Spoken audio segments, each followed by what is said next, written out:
Hello everybody and welcome back to OMB Reviews. I am the critic who is a cynic. Hope you're doing well, and today I'll be going over my top 10 films of 2021. Happy New Year to everybody. Obviously, this is the first day of 2022. God help us and hope that it is a much better year than the last couple of years have been. But I decided that today would be a perfect day to go over the films of 2021 and go over what my favorite films of that year was. So before going any further into my list and going through explanations of my process of how I determined my top 10 list, please make sure you smash that like button, light up that fire button if you're watching over on Odyssey, and also make sure you're subscribed to the channel with that bell notification turned on. That way you know every time a new video or live stream goes live on the channel. So the first thing I want to say is that there are several films that I was not able to see this year, and so if there are certain films that are not on the list that you have on your own list or wonder why they're not on my list, that is probably part of the reason why. There are certain films that I have either heard really good things about or have heard enough things about to have me intrigued by it, and I do have a list of films that I want to see that I was not able to see that technically had a release this year. So films like Minari, Luca, The Guilty, Cop Shop, Nightmare Alley, Cyrano, The Tragedy of Macbeth, Last Night in Soho, and Belfast I was not able to see. Last Night in Soho actually was one of my anticipated films because the trailers looked great. I've heard great things about it, even from the Empress of the Universe, Tina, one of my Valkyrie, shout out to her.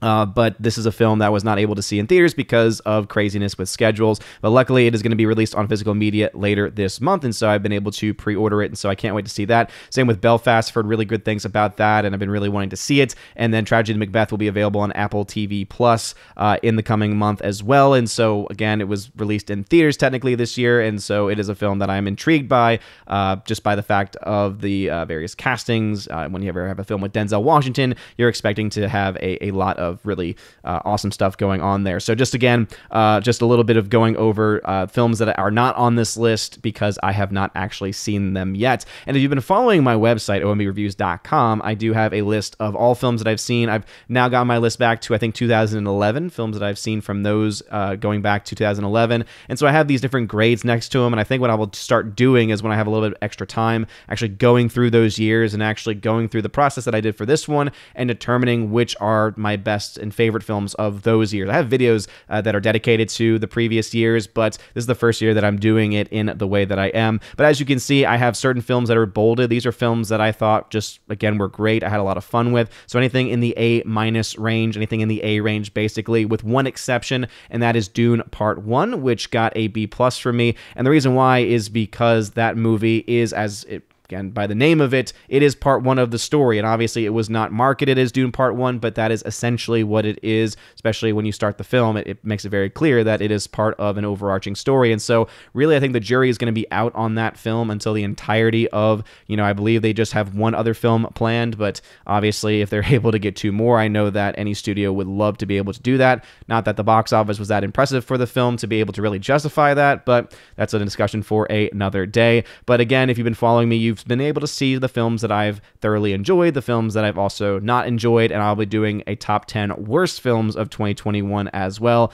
which should be I hate to say it'll be a lot more fun than this list, but typically it tends to be a lot more fun, especially because we had a lot of stinkers this year. All right.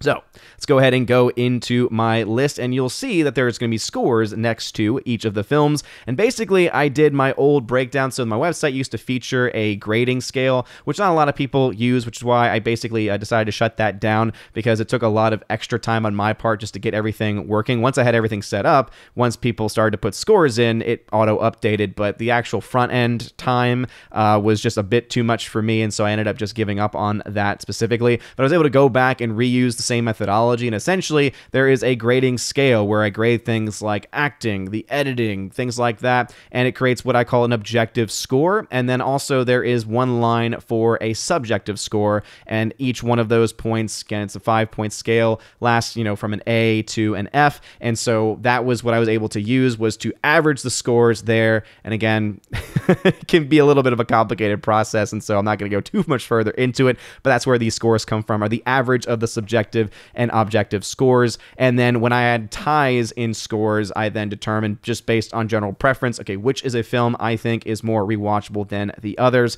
And this is the list that came out with. And so before going into the actual numbers themselves, let's go ahead and get a little peek right here into the list. In fact, you know what? I'll just show you the whole list, just that way everyone can start to immediately judge me from the very get-go. So first off, an honorable mention is going to be going to The Green Knight. This film got a 73 total score. That's the subjective and objective scores there. And the reason why this film is not nearly as high on my list is because it really is, I think, a story that is so well filmed. The cinematography is beautiful for it. The production design is phenomenal. The acting is fantastic as well. But the story itself at times gets a little bit too crazy for me to be able to really score it that much higher. So this film, I think, really lost points because of the story specifically, just not being my cup of tea. It's, again, one of these films where I love it and also I hate it at the same time. I remember doing this even in my full review of this specific film, but I do want to give it an honorable mention because I do think there are enough really awesome things going on in this movie that are worth talking about, and I think it's worth seeing to make up your own judgment for personally. And so I'm going to give an honorable mention to The Green Knight. Coming in at number 10 is going to be Spider-Man No Way Home, which is a more recent release on this list. This film got a 77 total score from me, and this is a film that's just a lot of fun. It is able to do nostalgia right. It is probably the most fun that I've had at a movie in a very long time. It's definitely the best MCU-related film that I've seen in a very long time, and it was just nice to be back in a theater that was packed. The movie-going experience absolutely impacted the subjective experience of this film, and it really, I think, helped the movie overall. Not to mention, this is doing incredibly well at the box office, which I think is another amazing thing too, and I can understand why, is because I think most people are enjoying this film thoroughly. So this film comes in at my number 10 slot. Coming in at number 9 is Ghostbusters Afterlife, which gets an overall score of a 78. Afterlife, again, similar to Spider-Man No Way Home, also has aspects of nostalgia, though not nearly as much of it, I would be honest with. And it's also just a film I had a lot of fun with. Not as many people in the theater for this one, but in general, it was just fun watching it. I am someone who is a pretty big fan of shows like Stranger Things, for instance, and so I like the younger actors and the ones that they brought in. And I talked about this in my review, that I thought that the little girl that they got to come in to play really the lead in the movie, that she was a perfect casting. Not only was she a great actress who had really great awkward comedic timing, but then also too, she was able to carry an emotional weight of the story, and she looked like she would have been the granddaughter of Egon. And so I thought that that was also a very very well casted and again a very good decision in the casting of that character, and it was a lot of fun. The ending, of course, to me is the very best because of the various nostalgic elements attached to it, and because of that reason, it comes in at my number 9 slot. Coming in at number 8, so this is a film that tied with Ghostbusters Afterlife, but I did enjoy it a bit more, and that is Tick, Tick, Boom. And it's surprising that this movie actually made it onto my list because the director of this film, Lin-Manuel Miranda, is someone that I'm actually not that big of a fan of. I don't really like his music. I don't really like the musicals that he's done. And this is his first time ever directing anything. And so that was, again, I think a surprising thing for me to enjoy. And though there were definitely a couple of scenes that definitely rubbed me the wrong way, and I thought was definitely choices made by Lin-Manuel Miranda. For instance, there's one scene where there is a song featured. So the song is called Green, Green Dress. And instead of the song actually being sung in musical form, it was instead turned into and readapted as this rap song instead, this rap hip-hop song. And obviously, that's not my genre of music, and I hate that. And so I really just did not enjoy that addition and that choice that was made. But everything else was, I thought, very well done. And I think part of the reason why I enjoyed it so much is because the music is just phenomenal. I think all of the renditions of the songs that they did are also fantastic as well. And it really just tells the life of, again, a very incredible young writer of musical theater who died very young, Jonathan Larson. He was the person that wrote Rent and literally died the day before their first public show. And so it was really, I think, cool to see his story, to see how he connected to Tick, Tick, Boom, which is, again, another musical that he wrote, and also to see these adaptations happen. And it was really well done. And there's some songs that are just phenomenal that I listen to a lot. There's a really great song called Come to Your Senses that's sung in tandem with one of the lead actresses in the film, and then also with Vanessa Hudgens, who surprisingly, actually, if you look into her pedigree, she does very well with music. She's actually a really good singer. She actually even does live singing. She was brought in on some of the live Broadway rendition shows that they've done on like NBC and all these other places. And even though those shows may not be very good, she actually proves herself to be a pretty good singer even live as well. So Tick, Tick, Boom is a very good movie. Obviously, if you are not a fan of musicals, you won't like it probably, but overall, I was very much blown away by the music especially. Coming in at number 7 is Wrath of Man. This is a film that I thought was going to be a little bit higher on my list, but I think it's because it does not have nearly as much rewatchability factor as some of the other films on this list, as far as just, again, how it came to the score. I think that probably had an impact on just the overall tone of and the reasons why the score came out the way that it did. But Wrath of Man is still a very well done film. I think it is definitely one of the best films of this year, which is why it's in my top 10 list. And I think that's another important factor is these are the films that I think are the best of the year. These are the ones that I think are worth watching. And in a year where we didn't have a lot of really great films, I think that these were definitely the standouts for sure. And Wrath of Man does a great job. You have a great fun performance given by Jason Statham, who does his typical Jason Statham. Is nothing really revolutionary given by him, but I think that he is perfect for this role. He is perfect for this film. And I think that this film gives any audience member going into it exactly what they would want from another collaboration of Jason Statham and that, of course, of the director of so many other classics. And I think that he just, again, does such a really great job of this, of this specific genre. And so, again, give this film a 79. Blood Red Sky comes in at an 80, and this was tied with the number 5 movie. And Blood Red Sky, this was another film that I did not hear a whole lot about. Some people randomly were recommending it in my chats, and I said, okay, this sounds interesting. Did not go into it knowing anything really about the story, and then all of a sudden, as I was watching the story unfold, I was just so impressed because I was so engrossed in the story. I was like, oh, I had no idea. Wait, that's going to happen? Wait, that's what the movie is about? Oh my goodness. And it was just so much fun to go on that journey that it ended up being one of my favorite films of the year. Not to mention, for a relatively low budget, I thought that the effects were pretty good. I thought the makeup especially was very well done as well. And I really won't go much else into the story because I don't want to spoil it for anyone who has not actually seen it, but I would definitely recommend it and recommend going in as blind as you possibly can. Another film to talk about, of course, is the number 5 film, going into my top 5 now, and number 5 is Boss Level. So this was the same score as Blood Red Sky, but this, to me, I thought was much more rewatchable and is much more rewatchable. It's a lot of fun. It's a film that came out relatively early in the year on Hulu, of all places, and I just found myself having a lot of fun with it. Frank Grillo is starring in this movie, and it definitely has a type of Groundhog Day type effect to it, and I think that makes it a lot of fun. And though there have been several films that have kind of taken the Groundhog Day effect in recent years, including films that have been featured on Hulu, I thought this one did it well enough, especially playing on the game ratio or the game aspect of it, and also having people like Mel Gibson in as a villain. I thought was a perfect combination, and there's just a lot of fun, some really fun acting, I think, in the story, and also just a lot of really fun sequences and pretty good special effects for the budget of this movie overall. So my number 5 film is definitely a lot of fun to have, and so I'd recommend it, and that is Boss Level. All right, so my top 4, as you can see, all of them had the same score, and so basically it came down to the films that I thought were more rewatchable than others, and films that I enjoyed a lot more than others. So coming in at number 4 is Dune Part 1. So yeah, this was a film that actually I gave a B+ to, and yet ends up beating out some of my A and A- scores, and the reason why is because the more I sit with this film, and the more I think about this film, and the more I think about the different objective elements of this movie, I just enjoy it that much more. As you all know, I'm a huge fan of Denis Villeneuve, and I think that he just has this type of filmmaking style that really just showcases a love of film and the love of filmmaking, and I think that that's why this film is just something that really resonates a lot with me, is because I love filmmaking, I love cinematography, I love visual effects, and those aspects specifically are just truly showing up in droves for this movie. And so Dune Part 1, I think, is phenomenal from a visual standpoint. And though I think the story is definitely the weakest part, which is why even in my objective scoring, it was my weakest grade, because it is an incomplete story. And as I've been listening to the audiobook, which I still haven't finished, but I'm like 75% of the way through, the first Dune book, I find myself really just being saddened that this was not made into a miniseries, because I think it would have benefited, the story specifically, would have benefited a lot more if it had that aspect to it. but still a very good movie nonetheless. So number 4 is Dune Part 1. Coming at number 3 is a documentary, actually. So again,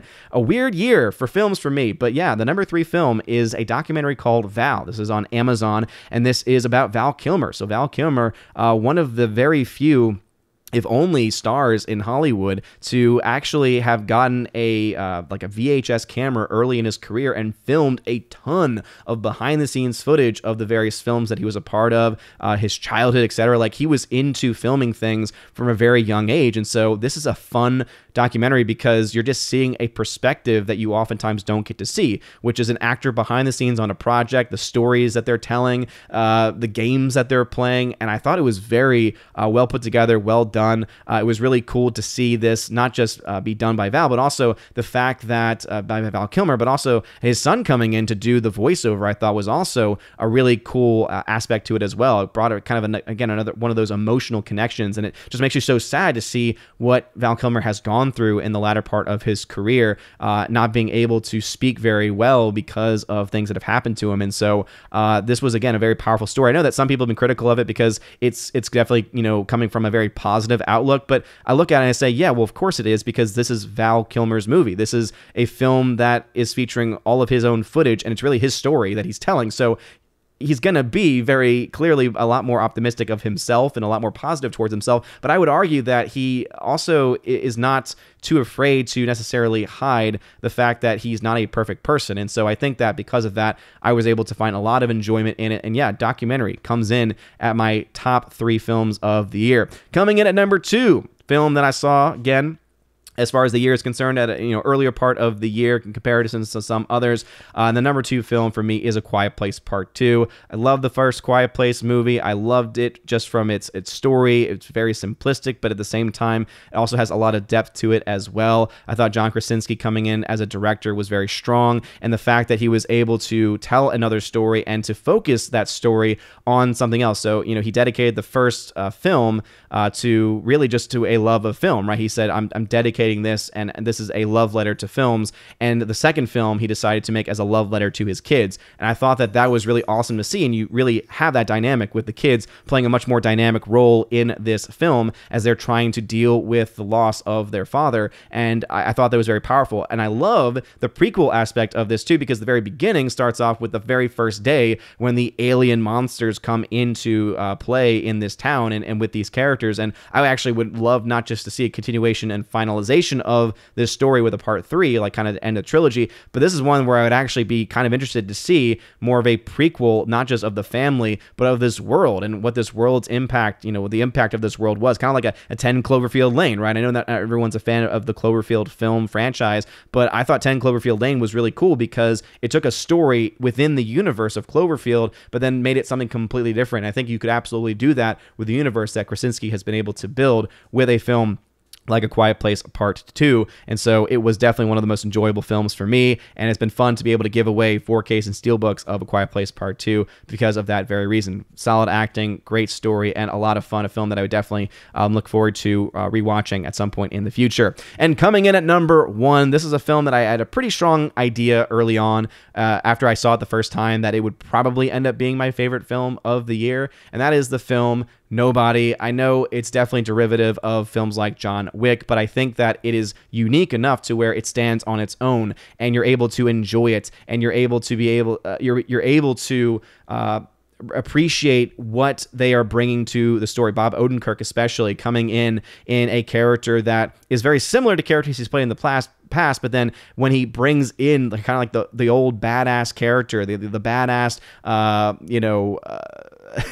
hitman essentially that he was in his earlier life, right? Basically before he decided to settle down and to take life and his family much more seriously and kind of go into this mundane existence, I thought was really cool to see that part of his acting style, because it's not one that we really get to see a whole lot. Not to mention the filmmaking aspect of this is fantastic too. It's showing kind of the drudge of that daily life that he's going through, and just like the process of just everything being monotonous and the same over and over again in the very beginning of the film was also very well done, very well filmed, and there's just so many great things in this film. And I mentioned this also in some videos as well. I think one aspect of this that absolutely makes this kind of at another level for me is the fact that you do have someone like Doc Brown himself in this movie, and at one point holding a shotgun and firing that shotgun. That to me was phenomenal. Having Christopher Lloyd in this movie truly, I think, elevated it to another level, because I had not seen him in a lot of films in more recent years. And so Nobody, my number one film of 2021.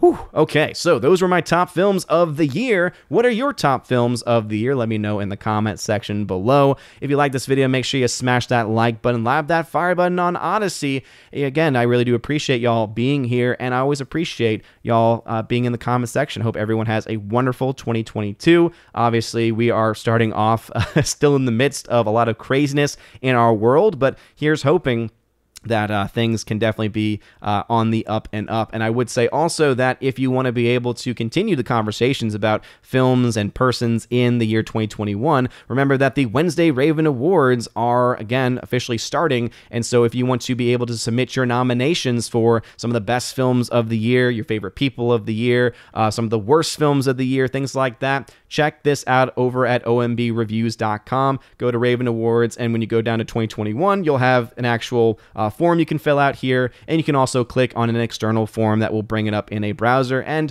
you do have until the end of January to fill this out. I will then take those nominations that have been submitted, just, obviously figure out which ones have received the most votes, try and come up with the best way I possibly can, because obviously there are trolls that will throw in random films, and then people who don't understand what I mean by put one movie down or put the name of a writer down, just trying to figure out how many votes a specific film actually has gotten, or a specific person actually has gotten.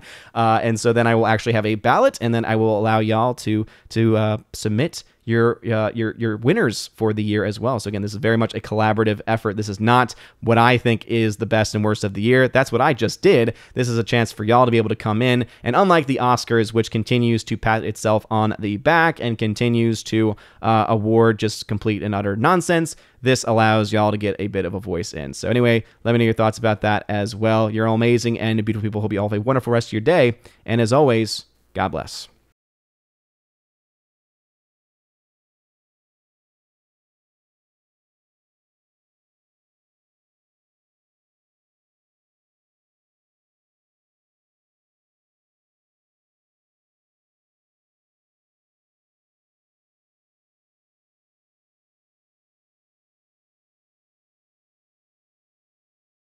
And now for a huge shout out to all of my December Patreon Subscribe Star and Locals members: Animation Commentator Brandon, Brian P., Christopher Bowman, Dolores Ed, Dion, Father Christopher Miller, Hail to You Father, Father Damian Cook, Garrett Searles, Hannibal Grimm, Harold Francis, Inflamed Wood, Jacob Juice, Jeff Toon, Joe Horn, Jonathan Carney, Gomer Kyles 79, Laura, The Modern Major General's Story, Mike Jackson ×4, Mitch Dunaway, Mad Mitch Dunaway, Mr. Peabody, Mondo Spieler, On to June, Orange Chat Reviews, Out of Step with Reality, Priscilla Hall, Rosetta Ullen, Stan Andrian, Teresa Martin, Theodore Bendon, and Tina Bojan, and of course, the Empress of the Universe, Tina B. Thank you very much for being my Patreon members. And for my Subscribe Star members, UAB Mad Dog, Mike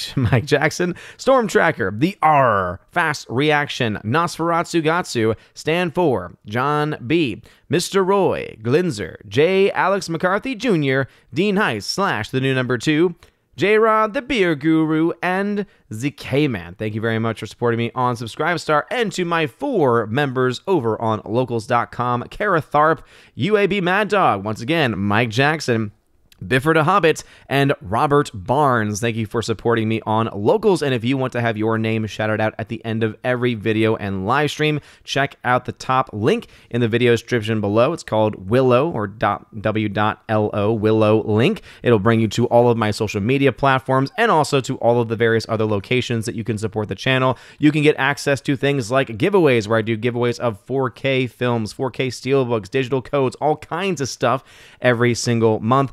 Also, there's a level where you get access to all of that, plus an exclusive podcast that I do with John the Flick Pick Flickinger, where you also get to ask questions that we will answer on every episode of the podcast. And at the final level, you also have the ability, the Chosen of Valhalla level, you have the ability to have all of that, plus in your first month, get a free t-shirt of your choice, any color, sent anywhere in the world, and also you get to be featured once a month on the Chosen of Valhalla live stream featured on the main channel. So if any of that sounds interesting to you, check out the link in the description. You're all amazing and beautiful people. I hope you all have a wonderful rest of your day, and as always, God bless.